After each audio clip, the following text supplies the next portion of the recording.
Assalamualaikum warahmatullahi wabarakatuh. Selamat berjumpa warga belajar semua. Kita ada di modul 1 Bahasa Inggris di pembelajaran yang pertama, di unit 1. Nah, di unit 1 ini kita akan mempelajari tentang bagaimana menanyakan kabar berterima kasih, kemudian bagaimana ikut bersimpati terhadap seseorang, sampai dengan mengucapkan maaf apabila kita mempunyai kesalahan terhadap orang lain. Di modul kesetaraan atau juga yang sudah saya bagikan di laman di aktivitas belajar di akun Setara Daring yang ada. Nah, ini bisa dilihat bagaimana untuk belajarnya. Kita mulai dari activity yang pertama, yaitu bagaimana memperkenalkan diri. Ada dua cara, yaitu introducing oneself dan nanti ada introducing other. Introducing adalah memperkenalkan diri. Sebelum memperkenalkan diri, bagaimana sih ketika kita pertama kali ketemu dengan orang yang benar-benar baru kita kenal? Biasanya kita mengucapkan apa? Ya, kita mengucapkan aja hai atau hello. Itu adalah hal yang paling umum untuk kita ucapkan. Nah, bagaimana selanjutnya? Ketika kita mau berkenalan, nah kita bisa misalnya dengan I'm Cynthia, dan nanti dijawab dengan orang yang ada yang kita ajak kenalan dengan menyebutkan nama. Setelah itu kita bisa menyebutkannya ketika dengan orang baru, ketika kita sudah berkenalan, kita bisa memakai ekspresi yaitu how do you do.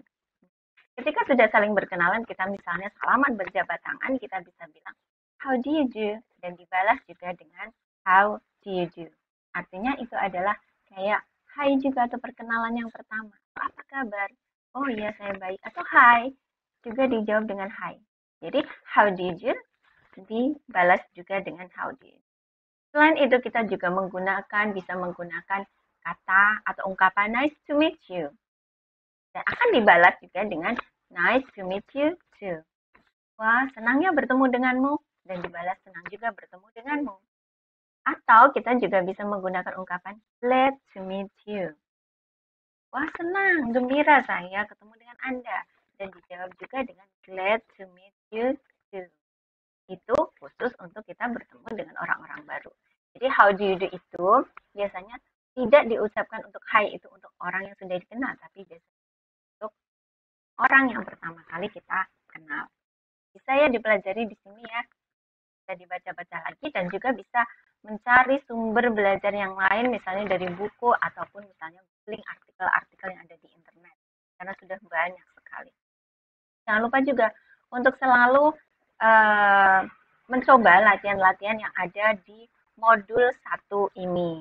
Ya, dicoba-coba terus untuk belajar, kemudian latihan soalnya juga dikerjakan. Nah, berikutnya activity 2 adalah tentang greeting people. Bagaimana memberikan salam kepada orang lain. Biasanya orang yang sudah kita kenal, kalau kita di jalan itu kita berjumpa dengan orang, kita biasanya akan menyapa.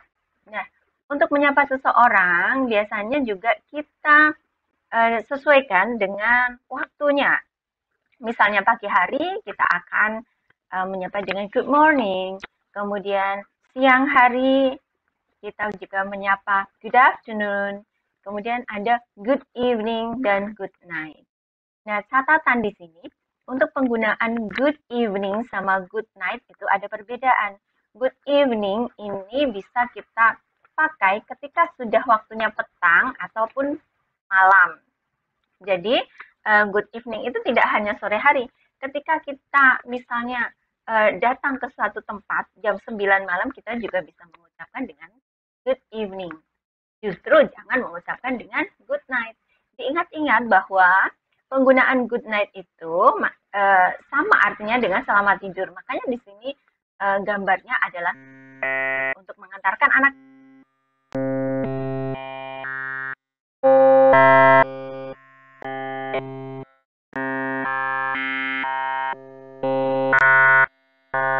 Kemudian saya mau pulang ke rumah, dengan teman-teman kantor saya akan mengucapkan, okay, see you tomorrow, good night. Nah, bukan pakai good evening. Jadi, good evening kita ucapkan ketika misalnya di malam hari kita di awal pertemuan, ketika saya baru datang ke sebuah pesta, misalnya datang malam-malam atau ada rapat di kantor, saya datang jam 9 malam, saya akan menyapa dengan good evening. Jangan datang-datang mengucapkan dengan good night. Jadi good night itu khusus diucapkan ketika kita sudah akan mengakhiri pertemuan. Begitu ya. Nah, itu untuk activity 2. Dan nanti untuk menanyakan kondisi ada how are you, how it is going on, dan lain sebagainya. Ekspresi menanyakan kabar dan kondisi silahkan bisa dicari lagi di internet ya, atau di sumber belajar yang lain. Latihan-latihannya juga jangan sampai lupa untuk terus coba. Nah, activity 3, saying thank you. Ya, kita juga sebagai warga yang berbudaya, ketika ada seseorang yang sudah melakukan suatu kebaikan kepada kita, kita akan bilang thank you. Ya. Bagaimana cara mengucapkannya? Nah, misalnya ada seseorang yang sudah menolong kita, seperti ada di uh, contoh gambar ini, ya, sudah ditolong, kita mengucapkan paling gampang, paling umum adalah thank you. Contohnya di sini, thank you Amir, you welcome. Nah, ini terlalu, sebenarnya kata you welcome itu terlalu formal biasanya untuk kita, untuk keseharian biasanya jarang untuk diucapkan you welcome. Biasanya kita gunakan saja misalnya it's okay, don't mention it, it's very kind of you. Ya, dan lain sebagainya. Nanti ada banyak sekali ekspresi yang bisa digunakan. Nanti di pertemuan berikutnya nanti akan saya berikan contoh-contoh yang lain. Sementara ini silakan explore sendiri di buku ataupun di artikel online, karena ada banyak sekali, yaitu cara untuk mengucapkan terima kasih dan meresponnya. Contoh-contohnya sekali lagi. Nah, kita lanjutkan untuk activity 4, yaitu expressing sympathy. Bagaimana kita menunjukkan ikut senang ataupun ikut sedih dengan keadaan seseorang. Nah, kita bisa lihat misalnya di dialog ini ada seseorang yang sakit gigi. Jadi bagaimana caranya untuk ikut bersimpati? Kita bisa bilang dengan ekspresi sini, oh it's bad, oh iya ya buruk sekali. Kita ikut merasain betapa sakitnya. Jadi kita ikut merasakan. Bukan terus kita bilang, ah cemen kamu cuma sakit gigi saja, kamu sudah mengeluhkan, begitu ya. Jadi kita ikut merasakan apa yang dirasakan oleh orang. Kita bisa kemudian juga dilanjutkan dengan memberikan saran. You should go to a dentist, ya, dan lain sebagainya. Nah, untuk apa namanya? Maaf ya, ini terlompat sebentar ya. Ya, untuk ekspresi simpati ini, jadi tidak hanya ketika hal-hal buruk, tapi untuk kegembiraan juga kita bisa mengucapkan sesuatu. Nah, bisa dilihat di sini, pay attention, ya, ini menjadi perhatian. To express sympathy, you watch the, ya, untuk kita mengungkapkan rasa simpati kita.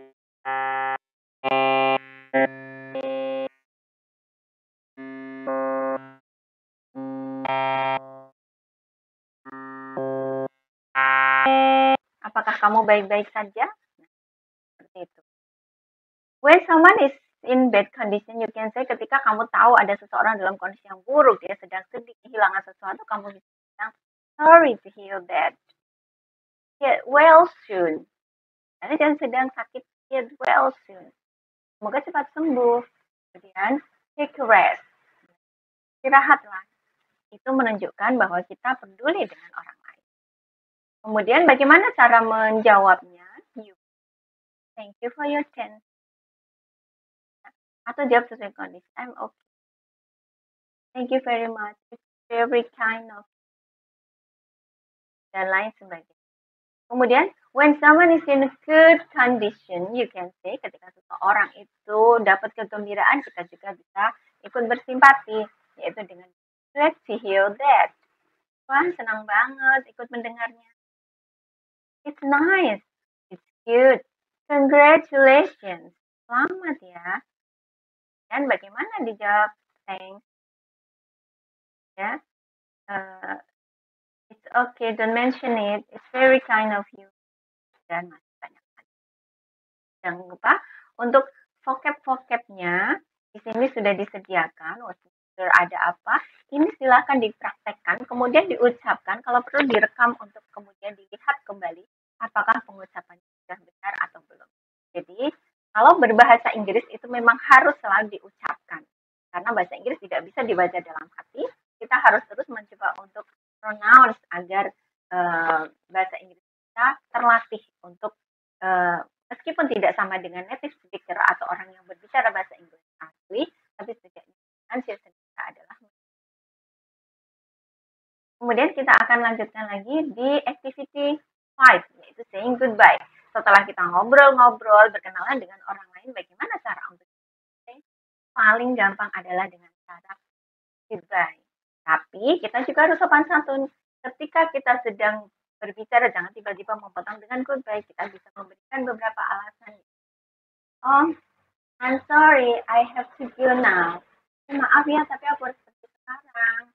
See you next time. Kita bisa bilang dengan selain goodbye adalah see you next time, see you later, time to say goodbye atau goodbye. Jadi tetap kita berikan sopan. Kemudian activity 6 yaitu sorry. Nah, ketika kita melakukan kesalahan tidak sengaja baik yang disengaja ataupun tidak disengaja, kita juga harus bisa mengucapkan permintaan maaf. Nah, seperti ini, ada yang terlambat, si Arif ini terlambat. Nah, kita bisa bilang dengan I'm sorry sir, I'm late. Meskipun dimarah-marahin, ya. Tapi kita secara attitude, secara sopan santunnya itu kita harus memberikan maaf. Nah, untuk permintaan maaf kita bisa paling gampang adalah I'm sorry. Tapi juga nanti ada juga yang lain yaitu misalnya I do apologize dan lain sebagainya. Silahkan googling lagi, silahkan searching lagi, silahkan belajar yang ini adalah akhir dari unit 1. Sudah sekali bukan belajar di unit 1 ini. Semoga warga belajar semua bisa terus semangat untuk belajar dan bisa melanjutkan ke unit yang kedua. Terima kasih, saya akhiri. Wassalamualaikum warahmatullahi wabarakatuh. See you.